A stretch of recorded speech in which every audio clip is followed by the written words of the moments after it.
Senator. Thank you, Madam Chairman. Appreciate the opportunity to have these nominees in front of us today. I welcome each of you, beginning with Dr. Kimball.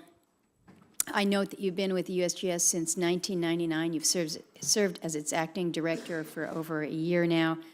Your background is solid, an advanced degree in geology and geophysics, previously served as Associate Director for Geology. So again, I'm very encouraged by your background and your qualifications.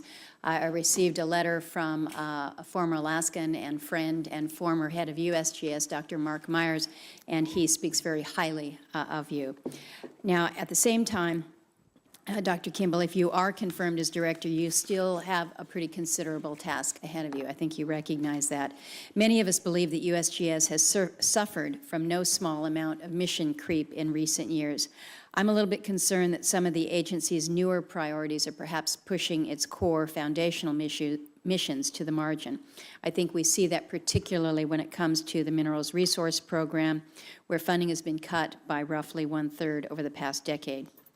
I'm also concerned that USGS seems to be de-emphasizing the budget for its core mission in natural hazard forecasting and warning, whether it's earthquake, volcano, or flood hydrology programs. I consider those deserving of budget priority since they're so vital for the health and safety of Americans, especially Alaskans. On Saturday morning, I woke up to a 5.5 rattler that shook everybody in town, but it was just one of those reminders that seismologists look at Alaska with great interest.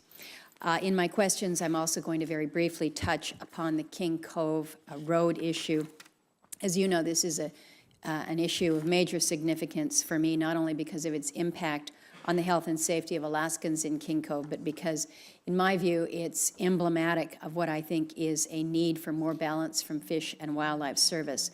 The Secretary, unfortunately, has shown little regard for the people of King Cove and not very much interest in finding a solution at this point in time. And I understand that you did not make a decision with regards to rejecting the road, but I do want to ask you about the Black Brant because I know that USGS has studied it extensively.